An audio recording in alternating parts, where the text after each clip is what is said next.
All right. I'm so happy we're here. Just for the record, this service position I signed up for because I thought I could sit at home and make phone calls and get speakers, and then I could just be free here. I didn't read everything it entailed. But that's okay. The workshops are one of the ways that we hope to share our experience, strength, and hope, focusing on the 12 steps of the program of recovery. The first workshop will be focused on step 1. Our panelists will each share for 10 to 15 minutes on step 1, and then we'll open the mic, it's just right there, to anybody who wants to get up and share their experience, strength, and hope with step 1. I'll go ahead and read one.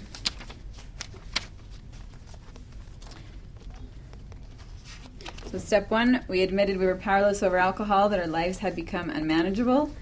Christina is going to go first. She's asked me to read something. And to introduce her, I'm just going to say that I've been to a few conferences, and I love everybody signing that book out there. I love when the newcomer gets that book, and every time I wonder what happened to that person that got the book at that conference. So I'm super excited that the first panelist is the one who got the book last year. And I think that's awesome. So, yeah. So, first paragraph on page 30, it says, most of us have been unwilling to admit we were real alcoholics. No person likes to think he is bodily and mentally different from his fellows.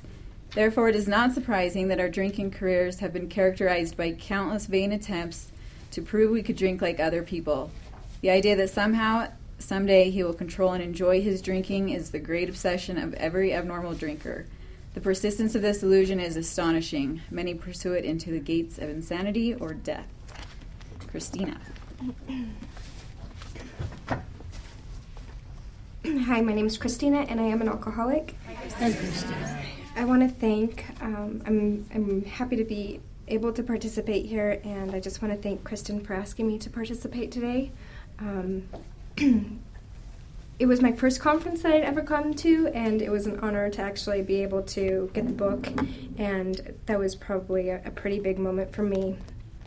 To be in a room and to see the power and feel the power through you and feel it in me, and to have more hope and inspiration. I had about 6 months, and I remember people coming up to me and saying, it's not usual that somebody with 6 months actually gets the book. Usually, like last year, somebody was stumbling and still drunk. And I just thought, what? My mind said that I was special, and that there was a reason why I was getting that book. Let's see. So for me, the first step was absolutely the hardest step for me to even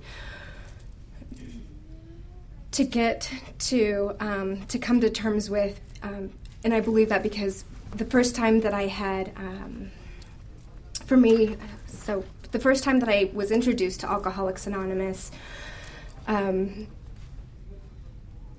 there was no problem. I was still having fun, so I thought, and a lot of the consequences that I was feeling, I just couldn't see. I was quite blind to any of the problems that were going on, and I was still in that delusion. And the one thing that alcohol was always able to help me do was to perpetuate that delusion that I had control over my life, over you, over myself, and that I was able to manage those things. And that was something, a feeling that I'd had before I even started drinking, but what I found was that reality came pushing into my life, and it was something that I did not like.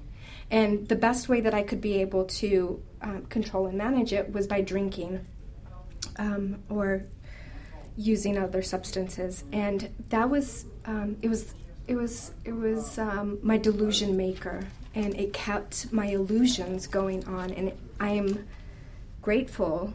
I don't think that I would have been able to say this last year, but I'm grateful that I had alcohol, because for me it was the solution. And if I hadn't had alcohol, I know that I would have taken other measures to be able to end the pain. So for a long time it allowed me to endure what I needed to endure. And now I see that my reality was of my own making, and a lot of the enduring that I had to do was just a lot of my own BS. So alcohol assisted me in following that delusion, and it also it warped into my only solution, and it allowed me to believe that my problems were that I was a victim, and that I was a victim to a series of bad circumstances and unfortunate events, and that you were the problem, really, in essence. That the problem didn't rest with me; that it was you, and I believe that is something that was critical for me in my alcoholism.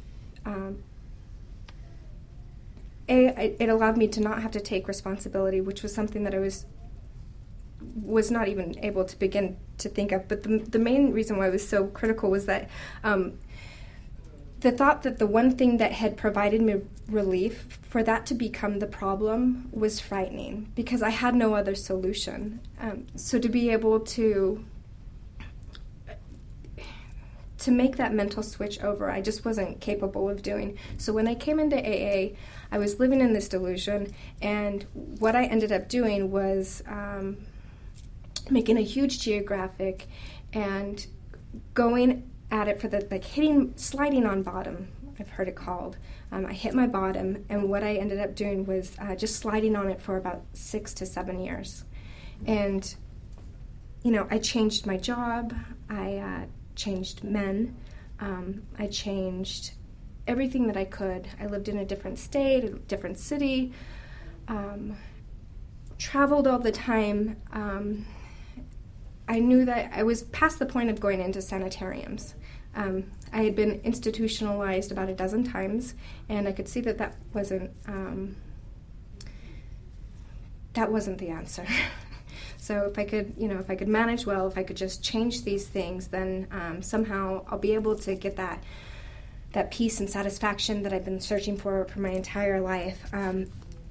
And because I hadn't suffered any of the consequences that I had seen in some of the rooms, I hadn't lost my job, I had a good paying job, I had never been arrested for a DUI, I had never been arrested.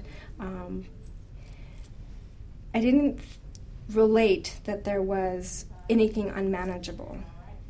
There was, I had a job, I had somewhere to go to, I had these people that I could relate with, we drank together, and I didn't know that there was so much more that I was missing out of life, because what I'd come to expect from life was so below the standard, and I had been living in my delusion for so long that I didn't know that I had lowered my standards so low.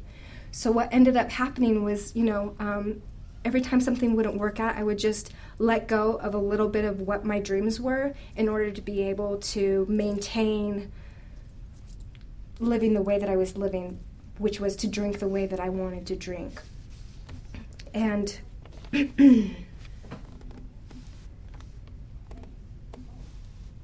I went on, every so often I didn't ever think that I had a problem, but ever so often I would think about, what happened to your dreams of going to medical school? Or what happened to your dreams of you becoming something? Or, and I would stumble on the truth that I wasn't living up to my full potential. But what I would quickly do I'd place it back down, and I'd keep on moving. So I consider myself extremely lucky to have been able to have been in enough pain to meet enough willingness to no longer say no to AA, but to just say maybe. And I'm not sure, when I came in, I did not see, most of my experience in understanding the unmanageability of my life has been in hindsight. It's only now that I see how unmanageable it was to live that way, how unmanageable it was to cut myself off from other people, how unmanageable it was that I was willing to give away a kidney to be able to feel like I was doing something with my life. And then how out of control it was that I wasn't actually able to stop drinking in order to be able to give away that kidney. And I'm glad. Well, no, I'm not. I don't know. I don't want to say that I'm glad that he died, but but I'm glad that God came in and did for me what I could not do for myself. And He has a weird way of working, and I believe that He put His foot down in me actually going through with that, and took His life before I could give away mine. So, living in that pain, and living in that pain for 6 months, and just, seeing how my life had been playing out for the last 15 years, and realizing that there was really no end to it, meeting that desperation, there was no humility when I came in. I just knew that I was desperate enough to try something else. I was no longer having fun. It was very clear to me that I wasn't having fun. The thoughts of suicide were coming in. I wasn't able to fight that. It wasn't that they were always there, but now I was no longer to fight them. And that, the next 10 years were going to play out the way that there was no way of stopping that. So matching that willingness and coming here and saying maybe, and just sitting in the rooms, and again, like I said, much of my unmanageability and seeing how out of control I was has come in hindsight. It's in my sobriety that, at times I think step one is one of those steps that you do and you've done, and you just carry on and you move on to the more important steps. And for me, what I've realized is that step one is mandatory for me to work in every single one of my steps. It's in my sobriety that somehow my mind says, all right, well, you've dealt with your alcoholism. Now your life is more manageable by you. And the lesson that I keep that I've been able to learn and to be able to get out of this is that my life was never meant to be managed by me. My life was never meant to be controlled by me.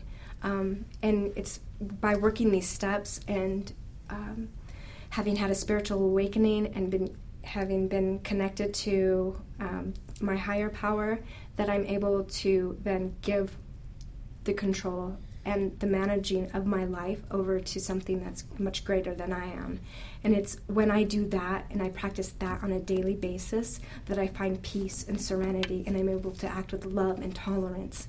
It's when I'm not doing that that I find that that's when I'm suffering.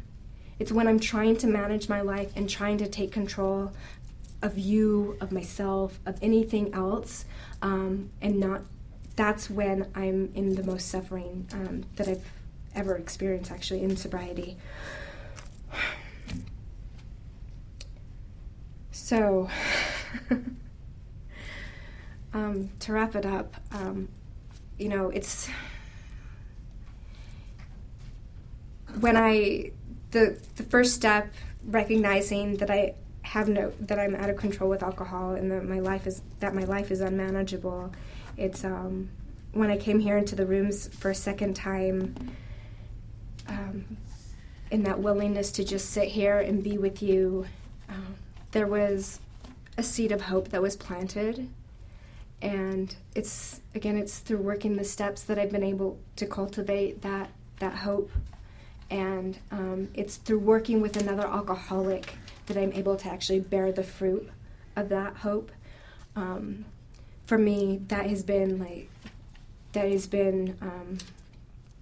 paramount in remembering how out of control and how unmanageable my life was and can still be, but how painful it can be. It's what keeps me straight. So I want to thank Kristen for having me, asking me to speak, and thank you for participating.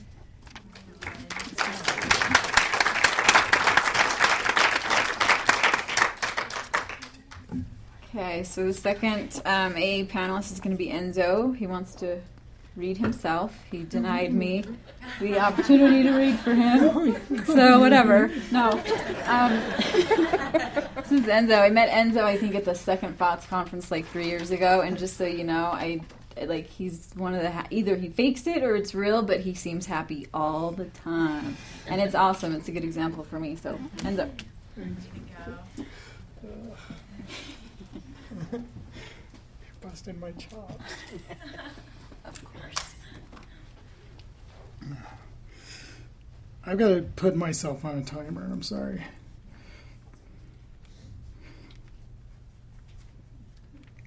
There we go. Hi, I'm an alcoholic. My name's Enzo. Hey, Enzo. And thanks, Kristen, for asking me to share and throwing me under the bus. I'm not always happy. I am a lot more happy than I used to be, though, because of AA and the 12 steps, you guys, God, all of it. So I guess, can I borrow your book? I guess so. See? Since you're forcing me to read. It's really good to be here. Welcome, everybody. I love FOTS. Came here the first time 3 years ago at my sponsor's insistence. I was like, what's FOTS? He goes, oh, it'll be great. Come. I was like, okay. And it was. And I had a great time. So I keep coming back. Page 30, right after what Christina had read. We learned that we had to fully concede to our innermost selves that we were alcoholics. This is the first step in recovery. The delusion that we are like other people, or presently may be, has to be smashed.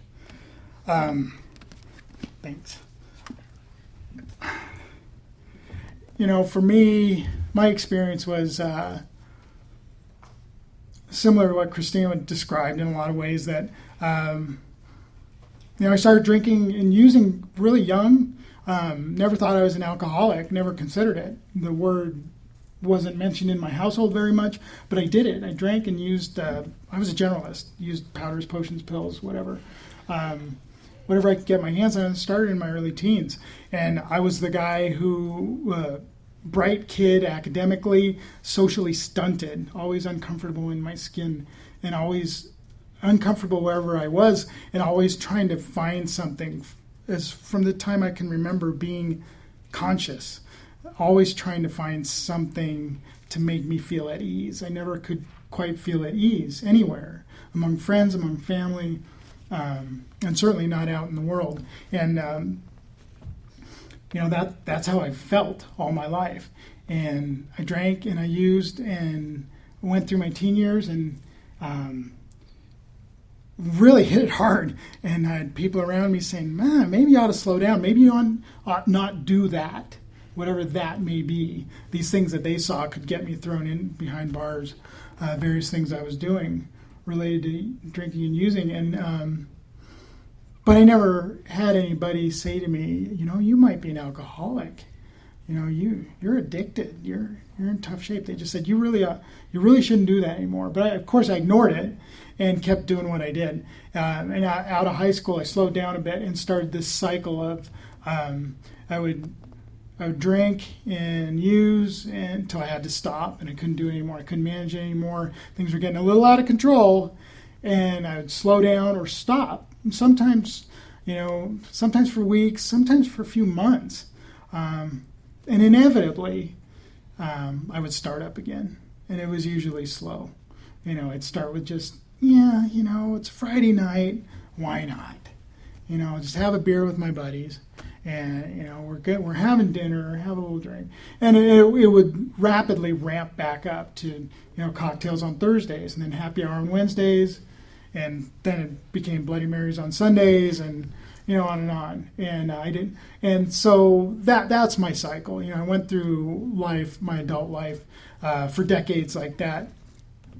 Made it into my early 40s, doing that kind of a cycle with other parts of my life, with marriages and jobs, relationships of all types. Of brotherhood, I knew nothing. I didn't know how to carry on a relationship with another human being. And then And I would never have conceded I was powerless over anything. I'm a bright guy. I've got college degrees, plural, right? I've never gotten a DUI. God knows why. I don't know why. There was plenty of opportunity. I've had the house. When I came into Alcoholics Anonymous, I still had the house, had a car that was paid for. All this bullshit that really never made me happy and was never going to make me happy. But, it just reinforced this denial I had. I had no idea I was an alcoholic. That was just not something that entered my mind. Until, I finally backed myself into a corner I couldn't wiggle out of. I was working on a third marriage, working on getting married a third time, I should say. The marriage had not happened yet. I had finally found a woman who could drink like I drank, and that made me happy, I thought. And it was chaos. It was the most chaotic relationship I've ever been in. It was really the crowning achievement of my dysfunctional relationships. I finally found someone who was as sick as I was, and we proceeded to burn it to the ground together. Had her child living in the house with us, and then the yets started happening to me. This upstanding, educated guy with a clean sheet, no paper, in the police or the courts. The police started showing up at my house, and So I dabbled in in Alcoholics Anonymous a little bit to support her. Her progression was more rapid than mine. She got sicker quicker, or found the yets quicker. So I came into AA grudgingly. Actually, through Al-Anon, I thought I would go to Al-Anon to learn how to deal with her bullshit. That's what I thought it was. I could continue drinking and learn how to, deal with this crazy alcoholic. And went to an aftercare group after she had come out of rehab, and we're sitting around this family group once a week and realizing I can relate more to the alcoholics that we're sharing in this family group. And so I asked the therapist, I said, Tony, I think I might be an alcoholic. He goes, well, there's a way to find out. Only you can answer that question for yourself. He goes, go to an AA meeting. So I started going to AA meetings. Anyway, the long and short of it is I bounced in and out of AA for about a year and a half, supporting my my significant other. And when we were about to get married, like 3 weeks before we were going to get married, things completely blew up. That's when I became ready. That's when I hit bottom. I had been sober a year in Alcoholics Anonymous at that point, close to a year, about 11 months. I was dry in Alcoholics Anonymous. I had a sponsor. I was ignoring him. Wasn't doing much of what he said, except going to 1 or 2 meetings a week. If I made 3 meetings in a week, I'd congratulate myself. I'd want him to, congratulate me. And I'm like, God, what's wrong with this guy? And then when that relationship blew up and I was alone again, and I was 44 years old, and I was baffled. I was finally at the end. I was baffled, and I was dry, and I was pissed off, and the thoughts of drinking started coming back. But even more strongly than that, thoughts of killing myself started appearing. That was something kind of new to me. That happened intermittently when I was younger, but not so intense. And that's when I finally gave up. It's like I'm going to die. I'm going to die here, and it's not going to drink myself to death into the ICU and die of liver failure. I'm going to put a gun in my mouth and blow my head off, which is what nearly happened. But that's a step 2 story. I finally gave up. I finally conceded to my innermost self that I was alcoholic. And that day, the day that I did that, I understood what step 1. I finally took step 1 because, I knew my life was unmanageable. but I didn't really realize how much a part of alcoholism that was. This idea that it's two things. It's that compulsion that when I put things that alter the way I feel in my body, I just want more of them. I don't know how things are going to turn out. It might be just fine one time, but another time I might end up getting divorced and moving to another state in a matter of a couple weeks. That's how it worked for me. So there's that part of it. But then the unmanageability. I'm powerless over alcohol today. I realize that. I'm still powerless over alcohol. But my life is still unmanageable. In my life, I didn't realize that was part of alcoholism too.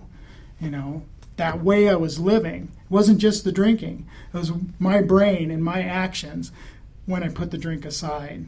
What I did, how I treated others, how I couldn't complete anything, how I was always restless and irritable and discontent. I never was getting what I wanted. There was always that hole in me that I could never, ever fill.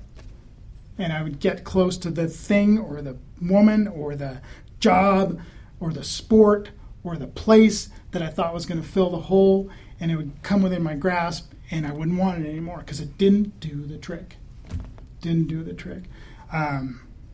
So it took being at the brink for me to admit it. My life is unmanageable. I don't know how to do this thing called life. The other crazy thing is, I really never thought I had the compulsion to drink and use. I never thought I had that allergy of the body and to substances. I just didn't think it was part of my story. Till I really took the first step, and I was obsessing about it. My life's fallen apart. I've been dry a year. I'm seeing alcoholism destroying my household and my relationships. But, it didn't come together for me because all I could think about was starting to drink again. I was like, God, I just need a drink. I just need some relief. I need to take the edge off. I can't handle relationships. I got a little self-esteem problem. I can't just seem to find the right girl, and I'm a little bit unhappy in my job. But beside that, I'm good. I'm not one of those guys who can't stop drinking. And then lo and behold, here I sit, a year dry, and I could do nothing but think about alcohol and drinking or whatever I could get my hands on and shooting myself in the head. That's what I was obsessed with. It didn't stay that way, thank God. That's when I became willing, dug in with my sponsor. We started going to a lot of meetings. And we got into that book, into the big book. And he read me the big book. When we get to a step, I would work it. And he took me through the 12 steps that way, through his experience. And it saved my life right then. The meetings of Alcoholics Anonymous, you guys. I know today I can't do this. I couldn't do it on my own then. I can't do it on my own today. Because you guys were there. My sponsor was there, and he was ready. He was willing. When I was finally ready to do something different and just shut up and just do it and not argue, not question. I would question in my head, but I would just do it. When I finally became ready, he was there, and you guys were there. And it saved my life. Plain and simple. Alcoholics Anonymous and the 12 steps, and the God that, of my understanding, that has been introduced to me through that, saved my life and saves my life to this day. I'm still powerless over alcohol. I'm built to drink. Left to my own devices, I'm still powerless over alcohol. I need you guys, and I need AA, and I need my God. I need my sponsor. I need all that. I can't do it alone. I'm built to drink, but I don't have to live that way anymore. I don't ever have to drink again, and what a relief that is. So I'm grateful to be here. Welcome to everybody. Stick around. This last year and the year before, this conference turned out to be way different than I thought it was going to be both times, and I had a great time. So thanks for letting me share. Thank you so much. All right, third panel speaker is going to be Shannon, and she's the Al-Anon member. And I've had I am an alcoholic. I spent more meetings in AA than Al-Anon, so It's been a privilege to me to get to know her a little bit and watch her doing her program along with the alcoholic in her life. So, Shannon.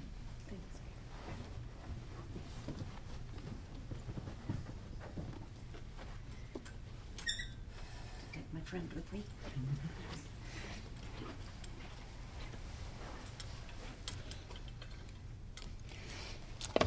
Hi, my name is Shannon C., and I'm in Al-Anon, and Kirsten asked me to speak on step 1. And the first word of step 1 illustrates an important concept in Al-Anon recovery. We are not alone. In our early meetings, we realized this is true. I felt like I was alone at the first, and then I heard, we who live or have lived with the problem of alcoholism understand as perhaps few people can. I thought I was the only one who could understand the problem that lingers in my life. Wow, was I so wrong. When I found out everyone in my Al-Anon group did understand what I was trying to understand myself. While not understanding was a problem that was affecting my life, I tried to blame my qualifiers in my life. I thought I could make them stop. And I was, again, wrong. When you do that, it's like hitting a brick wall. When you say everything you can say, you look at it and you say enough and it is enough. And I stopped saying anything more. When I stopped, I started to live and to really understand that I can't stop it, but I can start me to a better life. While I worked step 1, I grew and I got a better understanding of alcoholism, and that is not a disease. It's not a, it is a disease and it's not a choice, like I always thought. I thought my qualifier could stop any time because I had drank it a few times and I didn't have a problem stopping. My family was alcoholic and we had quite a few problems with it. And now I realize that they can't stop. They need help. And I'm powerless over it. But I'm not powerless over my life and how I live my life. I don't make excuses for my qualifier anymore. And I live my life the way I want to. I do these things in my life that I didn't do before, and I really do understand now how the steps and the Al-Anon groups work. It has really helped me. Once we acknowledge that someone else's drinking has affected our lives, we may want to blame everything on your qualifier. We are sure there must be something more we can say or do that will convince the alcoholic to stop drinking, thus resolving our problems. We have had no idea where we're powerless. We are as powerless as the alcoholic is. While not understanding that alcoholism is a disease, many of us have tried to take things into our own hands. We have poured out liquor, made excuses, nagged, pleaded, protected, or punished the drinkers in our lives. We hide our feelings, isolate ourselves, avoid contact with the alcoholic, thinking our problems would go away. We cover mistakes. No matter what we say, our lives did not improve and the alcoholic did not change. I have been in Al-Anon for over a year, and it has been a great experience for me. Learning to do the steps has been so good, and the meetings have really given me so much more than I expected. And my qualifier, it has taught me that there is hope for all of us if we follow the steps and lean toward my higher power.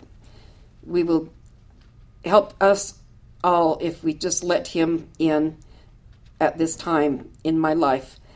I really love to have him here with me. My situation in Al-Anon has been kind of different from other Al-Anon people. Some of them still have a qualifier that's drinking, and thank God that my qualifier is not drinking anymore, and he's in the AA program.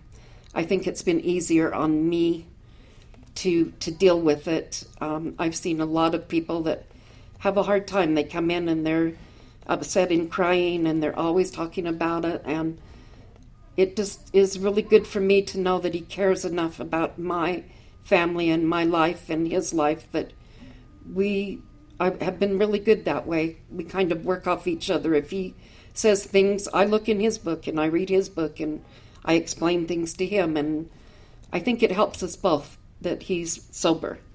And it really makes me feel good to know that he's interested as much as I am. For the first time in our whole life, it's been this way, and I really appreciate him and love him a lot. And I appreciate Christian asking me to speak, and thank you. Thanks, Shannon. Thanks, Shannon. Thank you, guys. So we're going to open it in just 1 second, but I'm going to make a really quick announcement that I'm probably going to be making a few times. What's so great about this conference is that it is the Alcoholics and the Al-Anon. I know they're asking if you want to volunteer next year to sign your name out there, and if you are an Al-Anon, we would really, really, really, really, really, really love your help. So if you just put Al-Anon next to your name, if you can help out next year, that would be great. We want to keep this conference the way it is, which is, to celebrate the Alcoholics and the Al-Anon. So we're just going to open it up. Anyone who wants to share their experience, strength, and hope with step 1 for about 15, one person for 15 or 20 minutes. No pressure. Hi, my name is Deborah. Hi, Deborah. And I am with Al-Anon.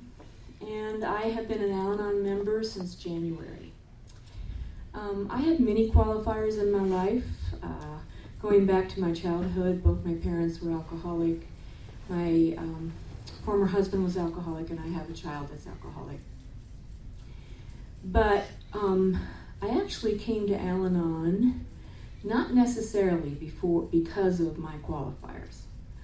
I, over the years, had dealt with my alcoholics in my life in various ways: divorce, moving away, running away from my home, through expensive therapy.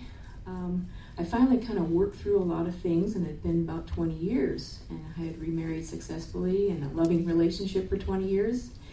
And so, alcoholism wasn't really in my life so much anymore. But I have to say, on step 1,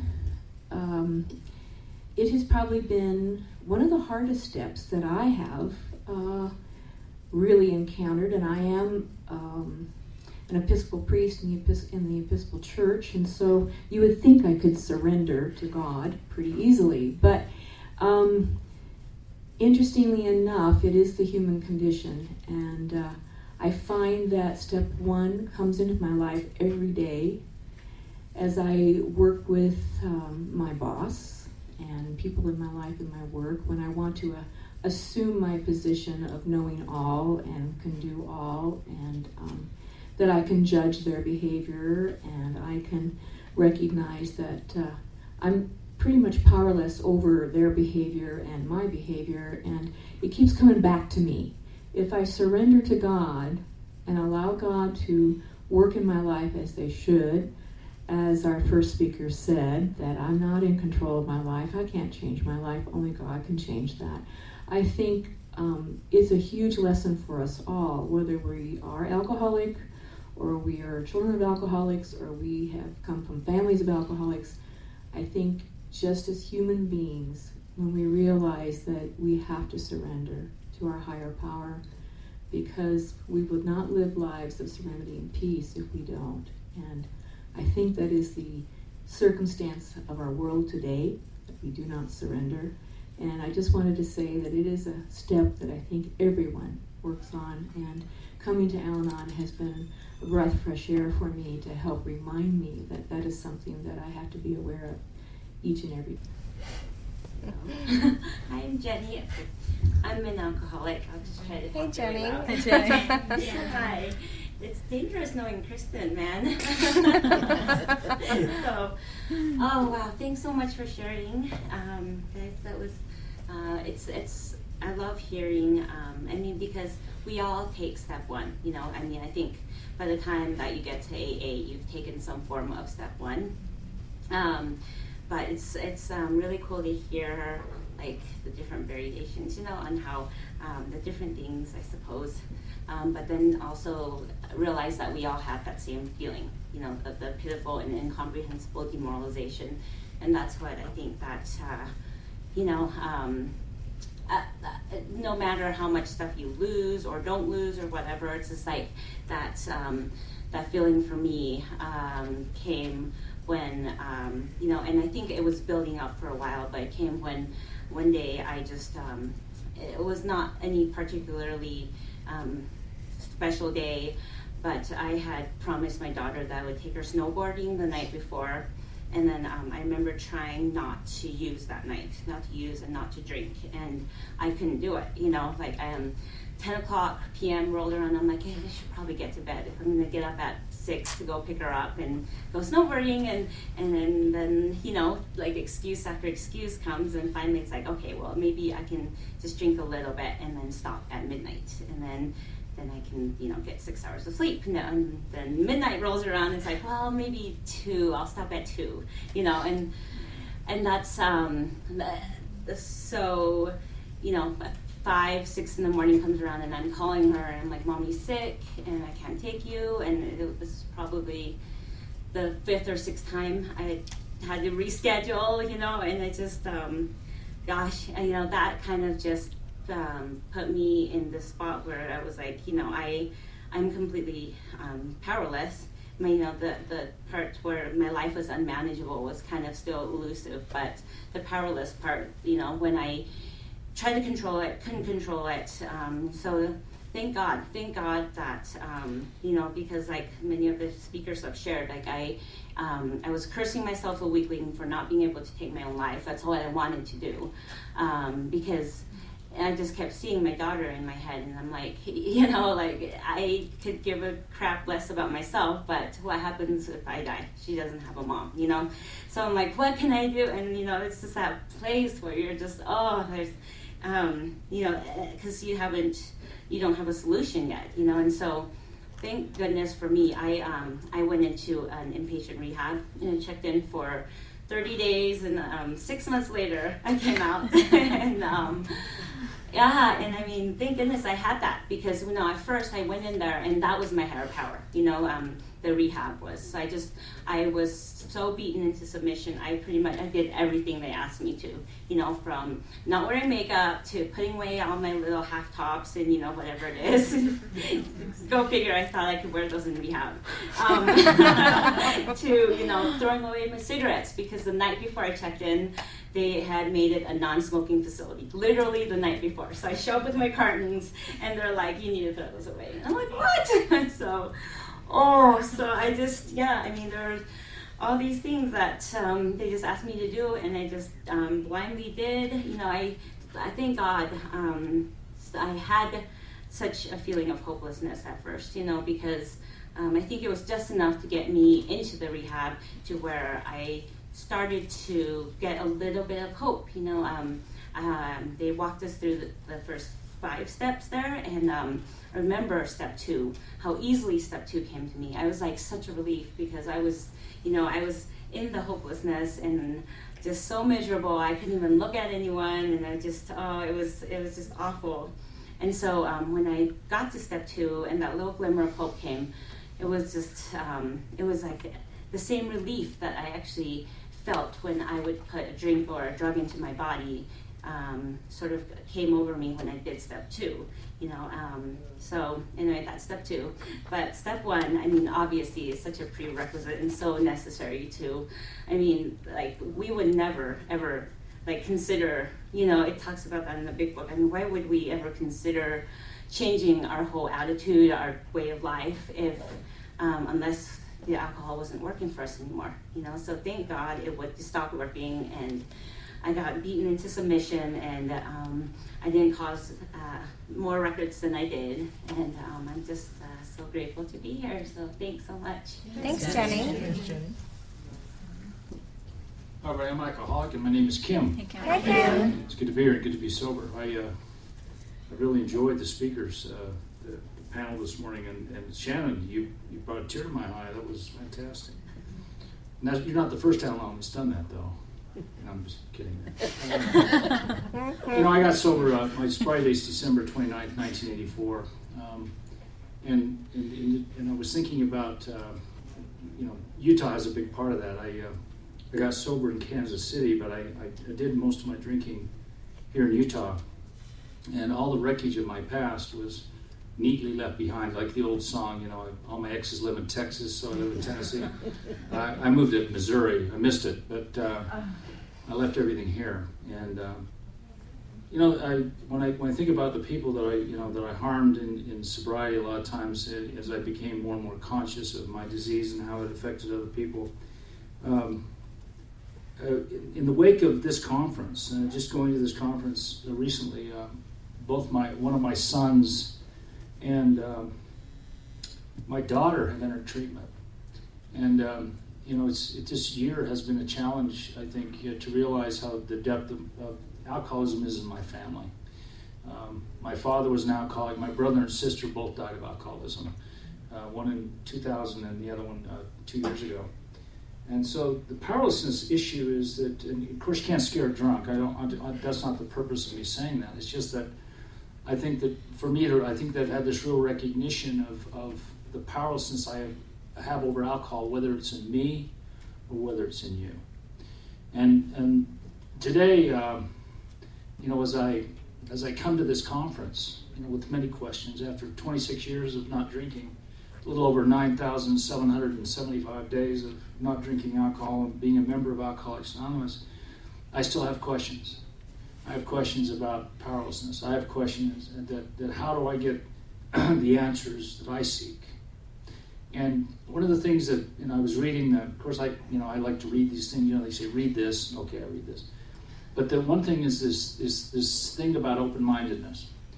I can have a lot of years of sobriety and not a lot of days of sobriety. And for those of you that have a few years in this program, whether it be 26 or more or 26 or less, I would say that recommend strongly that you open your mind a little bit to this program, to the healing that can occur after many, many years of sobriety, because it's a simple program, but it certainly isn't easy sometimes to go through some of the challenges we have in recognizing the depth of this and the power of alcoholism.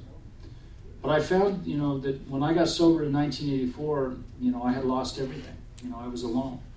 And sitting in a basement of a house in Kansas City wanting to die. And from there, how do you get from there to here?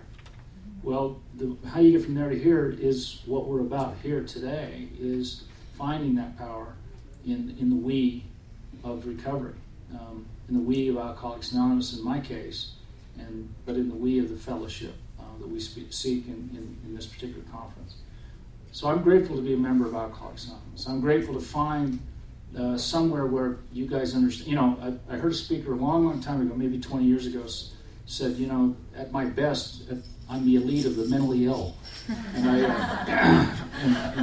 that certainly is true today. But I don't have to, I don't have to suffer today. I can be a part of the solution. And so I'm real grateful to be here, and I'm grateful you're here. And I'm looking for a tremendous conference. And thanks you three for really jumping out there. Thanks. Thanks, Ken. Thanks, Ken. I'm an alcoholic, and my name is Carl. Hey, Carl. I just thought I'd come up here so that I could face everyone. It's kind of scary sometimes to admit how powerless I am. I'm grateful to be here. I'm grateful for the speakers today. And just to share a little bit of my story, I started drinking at a young age also. Basically, anything that would work to relieve my head of some of the bad feelings that I was having would be, I started off with alcohol, I turned to drugs, mixed with alcohol. I remember a couple of druggy friends. One time I was using some meth, and I cracked open a beer, and they looked at me really funny, like, "What the heck are you doing?" And I was like, I knew I couldn't just do the one drug. But through the years, I've always turned back to alcohol. Most of the drugs that I did started by being drunk and daring to try something new. I think through the years, I developed a consciousness of self-hatred, and I didn't really care about living or dying. Obviously, I was too scared to try to take my own life. I contemplated different ways. Thank God that none of them seemed like a feasible way. I don't know, a gun to the head was, instant headache. I often thought about drinking a lot and then taking sleeping pills, but for me, a lot of times I'd get sick, so I figured, I'd probably end up halfway there and then really hate my life. But I'm grateful to be here. When I first started AA, I felt like there was a God, but I had also turned my back on him a number of years ago. I went through a period of sobriety for almost 7 years, but it was just based on a religious belief and involved a lot of white knuckling, being a dry drunk, seeing friends around me that could drink and enjoy it. By the time I met my wife, Shannon, I had been pretty much into it for probably 35 years. And by the time that we met, I was pretty much set in my ways. I told her at the beginning, I drink, I do things, it's me, live with it. And bless her heart, she lived with it for 10 years. Now that I've been in the program for a little over 18 months, I realized the wreckage of our marriage that was, she had never really seen me sober in the past. The only time she seen me sober was when I got up in the morning before I had coffee or started drinking. But I owe the world to her for putting up with me. And when I found God, I was just amazed at how freely the program works. My sponsor told me at the beginning, if you have a hard time accepting a God, you can use mine. And for me, that helped. That helped me see through the fellowship. And that's where I felt the love and the understanding, was through the guys and the girls in my groups. But after a while, I started seeing some of the progress. Like my sponsor said, look back. It was about 60 days at the time, and he just says, look back at where you've come from, what you've accomplished up to this point. And to me, that was incredible, because I tried several times to limit my drinking to the weekends, and usually it came with a hangover on Sunday morning. I'll never do that again. But there was a but right after that, and that but was, unless I start feeling better. And so many days, that was the case. I'd start all over again and just start that cycle. But I'm just glad to be here and thank everybody for the support, and especially for my wife. Thanks. Thanks, Carl. Thanks, Carl. All right. I want to thank these three for being willing to speak, and for everyone else who shared. When I first got sober, my sponsor and other people kept saying, it's going to get better, it's going to get better, it's going to get better. And I kept saying, yeah, we'll see. And it has been my experience. And, with this conference, it's always been the same every year, that, these guys did an excellent job, and it just gets better through the whole thing. So we take a break, and then we'll be back here for step 2 at 4:15.